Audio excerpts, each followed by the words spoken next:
स्वागत है आप सभी का अथर्व क्लासेस पर। आज की क्लास में हम मध्य प्रदेश महिला पर्यवेक्षक के लिए जो टारगेट बैच स्टार्ट किया है उसकी यह तीसरी क्लास है और इसके अंतर्गत पोषण एवं स्वास्थ्य के अंतर्गत दूसरा चैप्टर जीवन की विभिन्न अवस्थाओं में पोषण का महत्व, तो इसको डिटेल में समझेंगे और इससे संबंधित सभी अवस्थाओं को डिटेल में पढ़ेंगे। तो वीडियो को पूरा जरूर देखिएगा और उसके अंतर्गत हम धात्री माताएं, नवजात शिशु, बाल्यावस्था, वयस्क, किशोर अवस्था, गर्भावस्था, इन सभी को डिटेल में समझेंगे। तो वीडियो को पूरा जरूर देखिएगा और अगर आपने अभी तक चैनल सब्सक्राइब नहीं किया है तो चैनल को सब्सक्राइब जरूर करें। तो आइए शुरू करते हैं आज की क्लास। तो सबसे पहले जानते हैं कि जीवन की विभिन्न अवस्थाओं में पोषण का महत्व क्या है। तो संसार का प्रत्येक प्राणी अपनी भ्रूण अवस्था से लेकर वृद्धावस्था तक जीवन के विभिन्न चरणों से गुजरता है तथा प्रत्येक चरण में उसको पोषक तत्वों की आवश्यकता विभिन्न प्रकार की होती है। इन पोषक तत्वों की आवश्यकता प्राणी के शारीरिक विकास तथा उसकी क्रियाशीलता पर निर्भर करते हैं। तो हर व्यक्ति के लिए पोषण का महत्व अलग अलग है। इसमें व्यक्ति जन्म से लेकर वृद्धावस्था तक जो अलग अलग चरणों से गुजरता है, इन चरणों में किस प्रकार भोजन की आवश्यकता होती है, तो इसके बारे में पढ़ेंगे। सबसे पहले इनकी अवस्थाओं के बारे में जानते हैं कि अवस्थाओं को विभिन्न प्रकार में बांटा है। सबसे पहला है भ्रूणावस्था, शैशवावस्था, बाल्यावस्था, किशोरावस्था, प्रौढ़ावस्था और वृद्धावस्था। तो भ्रूणावस्था से लेकर वृद्धावस्था तक की अवस्थाएं हैं जिसमें व्यक्ति को पोषण की आवश्यकता अलग अलग प्रकार से उसके शारीरिक विकास और उसकी क्रियाशीलता पर निर्भर करते हैं। तो प्रत्येक प्राणी के जीवन काल में मुख्य रूप से 3 अवस्थाएं ऐसी होती हैं जो सर्वाधिक शारीरिक एवं मानसिक वृद्धि को प्रदर्शित करती हैं। तो याद रखिए कि हर व्यक्ति के जीवन काल में 3 अवस्थाएं मुख्य रूप से होती हैं जिसमें व्यक्ति क्या करता है, शारीरिक और मानसिक वृद्धि करता है। जिनमें सबसे पहली अवस्था है जन्म के पूर्व अवस्था, इसके बाद है शिशु अवस्था और फिर है प्रारंभिक किशोर अवस्था। तो ये तीनों अवस्थाएं मुख्य रूप से जिसमें शारीरिक और मानसिक वृद्धि ज्यादा होती है। तो सबसे पहला है शिशु की अवस्था यानी कि शैशवावस्था। तो सबसे पहले जानते हैं शैशवावस्था में पोषक तत्वों की आवश्यकता कैसी होती है। तो जो शैशवावस्था है उसमें जन्म से 12 माह तक मानी गई है। शैशवावस्था को जन्म से 12 माह तक मानी गई है जिसमें शिशु का आहार सभी प्रकार के पूर्णतः पौष्टिक होना चाहिए। तो प्रथम वर्ष में प्रारंभिक महीने में शिशु का प्रायः 108 किलो कैलोरी प्रति ग्राम प्रतिदिन आवश्यकता होती है। तो काफी इंपॉर्टेंट पॉइंट लिए गए हैं यहाँ पर। तो हर एक पॉइंट इंपॉर्टेंट है। जैसे कि इसमें लिखा है कि जो प्रथम वर्ष के जो प्रारंभिक महीने हैं उसमें शिशु को प्रायः 108 किलो कैलोरी प्रति किलोग्राम प्रतिदिन आवश्यकता पड़ती है और वर्ष के अंतिम 6 महीने में ऊर्जा की आवश्यकता घटकर 98 कैलोरी प्रति किलोग्राम प्रतिदिन हो जाती है। तो ये याद रखिए कि जो प्रथम वर्ष में जो प्रारंभिक महीने होते हैं उसमें 108 कैलोरी प्रति किलोग्राम और फिर यह घटकर 98 कैलोरी प्रति किलोग्राम प्रतिदिन हो जाती है। तो शिशु को यह ऊर्जा मां के दूध में उत्पन्न प्रोटीन, वसा, कार्बोहाइड्रेट से प्राप्त होती है। तो जो मां के दूध में होता है प्रोटीन, वसा, कार्बोहाइड्रेट से ये उसको ऊर्जा प्राप्त हो जाती है। तो शैशवावस्था में शिशु को जो ऊर्जा है वह मां के दूध से प्राप्त हो जाती है, लेकिन इसकी दैनिक मात्रा कितनी होनी चाहिए तो यह हम चार्ट के माध्यम से देखेंगे। तो यह काफी इंपॉर्टेंट है, इसको ध्यान से देखिए कि शिशु के पोषक तत्वों की दैनिक मात्रा देखेंगे। तो जिसमें पोषक तत्व है जन्म से 6 माह तक और 6 से 12 माह तक है। तो सबसे पहला है ऊर्जा किलो कैलोरी में, तो यह 108 किलोग्राम होनी चाहिए जन्म से 6 माह तक। इसके बाद जब शिशु 6 से 12 माह का होगा तो उसे 98 किलोग्राम होना चाहिए। इसके बाद जो प्रोटीन है वह ग्राम में है, तो 2.05 और यह है 1.65 जब वह 6 से 12 माह का होगा। तो यह प्रोटीन की मात्रा थी। इसके बाद जो कैल्शियम है वह मिलीग्राम में, तो यह 500 मिलीग्राम और 500 मिलीग्राम रहेगा। तो यह दोनों ही आप ध्यान से देखिए कि जन्म से 6 माह तक 500 मिलीग्राम और 6 से 12 माह में भी 500 मिलीग्राम रहेगा कैल्शियम। इसके बाद विटामिन ए, तो वह 350 और ये भी 350 इसकी मात्रा। इसके बाद रेटिनॉल, ये माइक्रोग्राम में रहेगा 1200 माइक्रोग्राम और यहाँ पर भी 1200 माइक्रोग्राम। इसके बाद बीटा कैरोटीन भी माइक्रोग्राम में वही सेम रहेगा। इसके बाद थायमीन है 55 किलोग्राम और 55 किलोग्राम, यहाँ पर है मिलीग्राम प्रति किलोग्राम, मिलीग्राम रहेगा पर डे। यहाँ नियासिन भी वही रहेगा 710 और 650, ये घट जाएगा। इसके बाद राइबोफ्लेविन भी 65 और 60 रहेगा। पेराडॉक्सिन 0.1 और 0.4 रहेगा। फॉलिक अम्ल 25 और 25 रहेगा। तो ये सब मिलीग्राम में है। और विटामिन B12 0.2 रहेगा। तो ये सभी मात्रा जो शिशु को दैनिक मात्रा उसकी पोषक तत्वों की आवश्यकता होती है, वह जन्म से 6 माह और 6 से 12 माह है एक शिशु को। तो ये हमने चार्ट के माध्यम से देखा। इसके बाद हम देखेंगे कि जो स्तनपान कराने वाली स्त्रियां हैं, उनके लिए भोज्य पदार्थों की मात्रा और संतुलित आहार कितनी मात्रा में देना आवश्यक है, तो ये देखेंगे। तो सबसे पहले देखते हैं कि शिशु पहले वर्ष में अपनी माता के दूध पर निर्भर रहता है, इसीलिए माता को अपने लिए तथा शिशु के लिए शारीरिक एवं मानसिक विकास के लिए पर्याप्त आहार लेना आवश्यक है। माता के दूध में शिशु लगभग 8 ग्राम प्रोटीन और 0.25 ग्राम कैल्शियम तथा 450 कैलोरी ऊर्जा प्रतिदिन प्राप्त करता है। जो माता के दूध से है वह शिशु 8 ग्राम प्रोटीन, 0.25 ग्राम कैल्शियम, 450 कैलोरी ऊर्जा प्रतिदिन प्राप्त करता है। तो इसीलिए माता को ज्यादा पोषक तत्वों की आवश्यकता होती है। माता भोजन में जितने पोषक तत्व प्राप्त करती है, इसका 1/4 1/4 दूध में पाया जाता है। इसीलिए स्तनपान की अवस्था में स्त्री को सभी पौष्टिक तत्वों की अतिरिक्त मात्रा की आवश्यकता होती है। तो इसके बाद अब हम देखेंगे कि स्तनपान कराने वाली स्त्रियों को भोज्य पदार्थों की कितनी मात्रा लेनी चाहिए।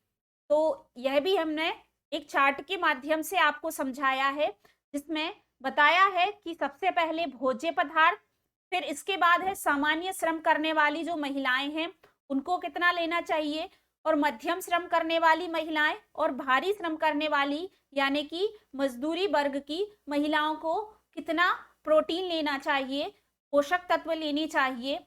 तो यह एक चार्ट के माध्यम से है। तो देखेंगे जो सबसे पहला है अनाज है। तो जो साधारण श्रम करने वाली महिलाएं हैं, तो ये सभी ग्राम में हैं। तो साधारण श्रम करने वाली महिलाएं हैं उनको 40 ग्राम प्रतिदिन, और जो मध्यम श्रम करने वाली महिलाएं हैं उनको 450 ग्राम। के बाद जो भारी श्रम मजदूर वर्ग की महिलाएं हैं उनको 575 ग्राम अनाज लेने चाहिए, अनाज की मात्रा। इसके बाद जो दालें हैं तो यह 60 ग्राम, 80 ग्राम और 80 ग्राम। इसके बाद जो हरी पत्तेदार सब्जियां हैं वह 150 ग्राम, 150 ग्राम और 150 ग्राम सभी में बराबर है। इसके बाद जो अन्य सब्जियां हैं वह 75, 75 और 100 का दिया गया है। जड़ वाली सब्जियां 50, 75 और 100। इसके बाद जो फल हैं तो फल 30 ग्राम, 30 ग्राम और 30 ग्राम। दूध 325, 325 और 325। तो कुछ चीजें बराबर हैं साधारण, मध्यम और भारी श्रम करने वाली महिलाओं में। कुछ चीजें हैं जो भारी श्रम करने वाली महिलाओं को ज्यादा लेना चाहिए। इसके बाद जो घी तेल है वह 45, 50 और 55 है। शक्कर, गुड़ तो ये भी 50, 50 और 60 है। तो इसके बाद जो मांस, मछली, अंडा है तो जो शाकाहारी महिलाओं के लिए है तो इसमें नहीं दिया गया है। जो मांसाहारी महिलाएं हैं उनको 30 ग्राम प्रतिदिन, जो मांसाहारी महिलाएं होती हैं उनको 30 ग्राम प्रतिदिन मांस, मछली और अंडा लेना चाहिए। इसके बाद जो मूंगफली, घी और तेल है तो यह 40 है, 40 प्रति ग्राम है। यह भारी श्रम करने वाली महिलाओं के लिए है। तो इस प्रकार ये भोज्य पदार्थ थे जो साधारण श्रम करने वाली महिलाएं, मध्यम श्रम करने वाली और भारी श्रम करने वाली महिलाओं के लिए थी, जो स्तनपान कराने वाली महिलाएं हैं। इसी के साथ अगर कैलोरी की मात्रा आपसे पूछी जाए, तो स्तनपान की अवस्था में माँ को सामान्य स्त्री को माँ जो सामान्य स्त्री है उससे एक स्तनपान कराने वाली महिला को लगभग 555 कैलोरी 550 कैलोरी अतिरिक्त ऊर्जा प्रारंभ के 6 महीनों तक, जो 550 कैलोरी अतिरिक्त ऊर्जा प्रारंभिक 6 महीनों तक उसको जरूरत होती है स्तनपान कराने वाली स्त्री को, और बाद के 6 महीनों में 400 कैलोरी अतिरिक्त ऊर्जा की आवश्यकता होती है, क्योंकि आहारीय ऊर्जा में 60% ऊर्जा क्या होती है, दुग्ध ऊर्जा में परिवर्तित हो जाती है। तो ये चीज याद रखिए आप कि स्तनपान कराने वाली महिला को सामान्य महिला से ज्यादा कैलोरी की आवश्यकता होती है। इसी प्रकार प्रोटीन, कैल्शियम, लौह, लवण और विटामिन इन सभी की सामान्य स्त्रियों से ज्यादा जरूरत होती है। तो एक प्रश्न और आप याद रखिए, जो कोलेस्ट्रम शब्द है, तो यह पहला दूध या प्री मिल्क कहा जाता है। जो माता का पहला दूध होता है उसको कोलेस्ट्रम कहा जाता है। तो यहाँ से भी प्रश्न बन सकता है कि जो माता का पहला दूध है उसको क्या कहा जाता है, तो उसको कहा जाता है कोलेस्ट्रम। और यह जो कोलेस्ट्रम है वह वसा और कार्बोहाइड्रेट इसमें क्या होता है, कम होता है। तो बच्चे के लिए जो जीवन के पहले कुछ दिन है, स्तन में दूध में कम कैलोरी होती है। जो कोलेस्ट्रम होता है वह कैसा होता है, पीले रंग का होता है। तो याद रखिए कि कोलेस्ट्रम है वह पीले रंग का होता है, क्योंकि इसमें बीटा कैरोटीन का उच्च स्तर होता है। तो ये दोनों चीजें याद रखिए आप। प्रश्न यहाँ से पूछा जा सकता है कि जो कोलेस्ट्रम है वह कैसा होता है, पीला होता है, और इसमें क्या है, बीटा कैरोटीन का उच्च स्तर होता है। इसी के साथ याद रखिए कि कोलेस्ट्रम में विटामिन ई और जिंक का भी उच्च स्तर होता है। किसका, विटामिन ई और जिंक का। तो दोनों चीजें याद रखिए कि इसमें बीटा कैरोटीन का उच्च स्तर होता है और इसमें विटामिन ई और जिंक का भी उच्च स्तर होता है, मतलब ज्यादा मात्रा में यह पाया जाता है। साथ ही इसमें विटामिन बी12 की मात्रा भी अधिक होती है। और अगर ये पहले दूध कोलेस्ट्रम की बात करें तो यह क्या होता है, बच्चे के लिए बहुत फायदेमंद होता है। इसमें क्या होता है, एंटीबॉडीज से यह भरपूर होता है। इसमें कई सफेद कोशिकाएं होती हैं जो संक्रमण से क्या है, बच्चे को बचाती हैं, संक्रमण और एलर्जी से। और साथ ही याद रखिए कि इसमें विटामिन ए भी भरपूर होता है, जो कुछ प्रकार की बीमारियां जैसे खसरा और दस्त से भी जो गंभीरता को कम करता है। तो यह नवजात शिशु के लिए बहुत फायदेमंद है। तो स्तनपान कराने वाली महिलाओं के बाद हम देखेंगे बाल्यावस्था में पोषण का महत्व। तो बाल्यावस्था में विकास एवं वृद्धि अति तीव्र गति से होती है। शरीर के उचित विकास वृद्धि के लिए इस अवस्था में खानपान पर विशेष ध्यान रखने की आवश्यकता होती है। इस अवस्था में उसके खानपान में फल, दूध, दही, मांस, मछली, अंडा व प्रोटीन युक्त अन्य खाद्य पदार्थों का मिश्रण उचित मात्रा में होना चाहिए तथा उसके खाने में भोजन के साथ खनिज लवणों का भी भरपूर मिश्रण होना चाहिए। तो जो बाल्यावस्था है इसमें बच्चों की क्या है, विकास और वृद्धि तीव्र गति से होती है और इसमें पोषक तत्वों की आवश्यकता ज्यादा होती है। तो इस अवस्था में बच्चों का खाने के लिए ध्यान देना बहुत जरूरी है और उनके भोजन में खनिज लवणों का भरपूर मिश्रण होना जरूरी है। तो अब हम इसे भी चार्ट के माध्यम से देखेंगे, जिसमें हम देखेंगे आहार, भोज्य पदार्थ और उनकी उचित मात्रा कितने प्रतिशत में लेनी चाहिए। तो आहार में सबसे पहला है कार्बोहाइड्रेट।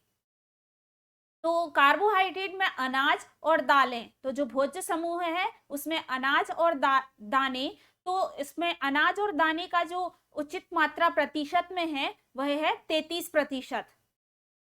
इसके बाद है विटामिन और खनिज। तो खनिज लवण में विभिन्न प्रकार के फल और सब्जियां हैं जो 33% हैं।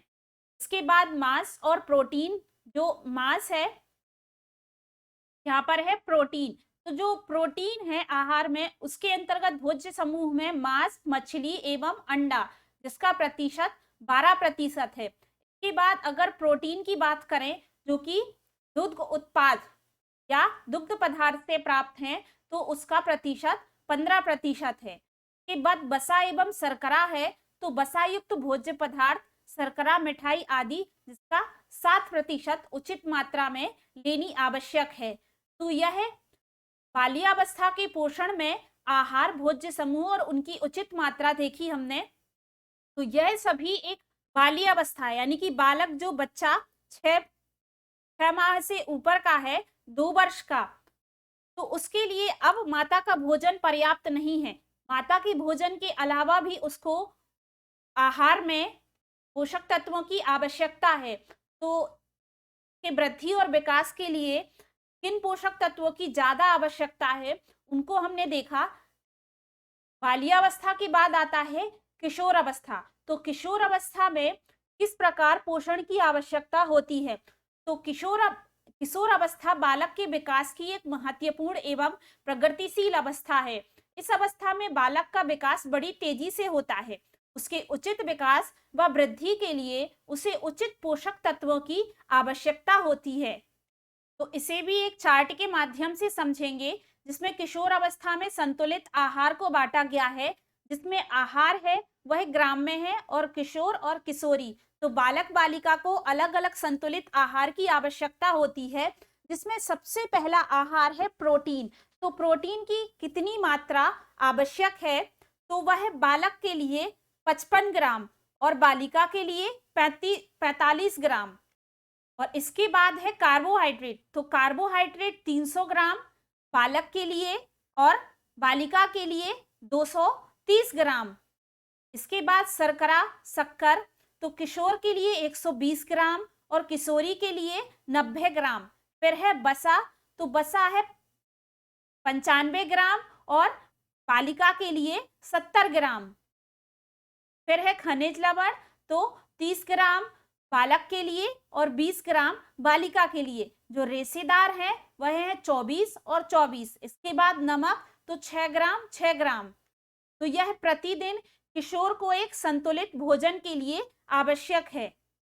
तो इस प्रकार किशोर अवस्था में बालक के जो खाद्य पदार्थों में सभी पदार्थों को एक संतुलित मात्रा में देना जरूरी है, क्योंकि उनके विकास और वृद्धि में किसी भी प्रकार की कोई बाधा ना उत्पन्न हो। तो इस प्रकार आप ये याद रख सकते हैं कि प्रोटीन, कार्बोहाइड्रेट, शर्करा, वसा, खनिज लवण, रेशे और नमक बालिका और बालक के लिए कितनी मात्रा देनी आवश्यक है। तो किशोर अवस्था के बाद देखेंगे हम वयस्क अवस्था। तो वयस्क अवस्था में शरीर को स्वस्थ एवं मजबूत रखने के लिए पोषण की आवश्यकता होती है। यह पोषण हमें भोजन से प्राप्त होता है। पोषण में विभिन्न अवयवों का मिश्रण होता है, जिससे शरीर स्वस्थ बना रहता है और अन्य शारीरिक क्रियाओं के लिए उचित मात्रा में ऊर्जा की पूर्ति होती है। तो वयस्क अवस्था में भी शरीर को मजबूत बनाने के लिए उचित पोषक तत्वों की आवश्यकता होती है। तो यहाँ पर भी हम देखेंगे कि जो महिला है उसको कितने पोषक तत्वों की आवश्यकता होती है और पुरुष वर्ग है उसको किस प्रकार के पोषक तत्वों की आवश्यकता होती है। तो यहाँ पर भी हम ग्राम में देखेंगे। तो अगर भोज्य पदार्थ में अनाज की बात करें तो वहां पर जो पुरुष वर्ग है उसको 520 ग्राम और महिला है वहां पर 440 ग्राम अनाज की आवश्यकता होती है। दाल 50 ग्राम और 45 ग्राम। मांस और मछली तो 30 ग्राम और 30 ग्राम। अंडा तो डेली 1। वसा, तेल 45 और 25 ग्राम। शर्करा 35 और 20 ग्राम। जड़ तथा तने जैसे कि आलू तो 60 ग्राम प्रति व्यक्ति को। 50 ग्राम और हरी पत्तेदार सब्जियां 40। और यहाँ पर महिलाओं को आयरन की ज्यादा जरूरत होती है तो इनको पर डेली 100 ग्राम हरी पत्तेदार सब्जियां खानी चाहिए। इसके बाद है दूध, तो वह है 200 ग्राम और 150 ग्राम। के बाद जो अन्य सब्जियां हैं वह 70 ग्राम और 40 ग्राम। तो ये भोज्य पदार्थ हैं जो पुरुष और महिलाओं को अपने भोजन में शामिल करना चाहिए, जिससे उन्हें ऊर्जा की पूर्ति हो सके, उनके शरीर को स्वस्थ बनाए रखने के लिए। तो इस प्रकार हमने सभी अवस्थाओं में पोषक तत्वों की आवश्यकता देखी और उनको समझा है कि चार्ट के माध्यम से किस अवस्था में कितने पोषक तत्वों की आवश्यकता होती है। साथ ही हमने स्तनपान कराने वाली महिलाओं को भी पोषक तत्वों के बारे में समझा। तो आशा करते हैं आज की क्लास आपको पसंद आई होगी, और अगर वीडियो पसंद आई है तो वीडियो को लाइक जरूर करें और ज़्यादा से ज़्यादा लोगों तक शेयर करें। साथ ही सभी सब्जेक्ट्स की महत्वपूर्ण प्रश्नों की सीरीज चैनल के माध्यम से आप जरूर देखें, इससे आप लोगों को ज़्यादा से ज़्यादा प्रश्न लगाने का मौका मिलेगा। और चैनल के माध्यम से आपको महिला पर्यवेक्षक का पूरा सिलेबस करवाया जाएगा। तो बस आपको वीडियो को देखते रहना है और चैनल से जुड़े रहना है। और अगर आप चैनल पर नए हैं तो चैनल को सब्सक्राइब जरूर करें। और अगर महिला पर्यवेक्षक से संबंधित आपका कोई प्रश्न है तो कमेंट बॉक्स में जरूर पूछिएगा। साथ ही आपको प्रैक्टिस सेट की सीरीज भी चैनल के माध्यम से मिल जाएगी, तो आप चैनल की प्लेलिस्ट में जाकर देख सकते हैं। मध्य प्रदेश महिला पर्यवेक्षक प्रैक्टिस सेट नाम से आपको प्लेलिस्ट मिल जाएगी, तो आप जाकर देखें वहां पर और प्रैक्टिस सेट के माध्यम से ज़्यादा प्रश्नों को लगाएं। तो जल्दी हम अपनी अगली क्लास के साथ मिलते हैं। धन्यवाद।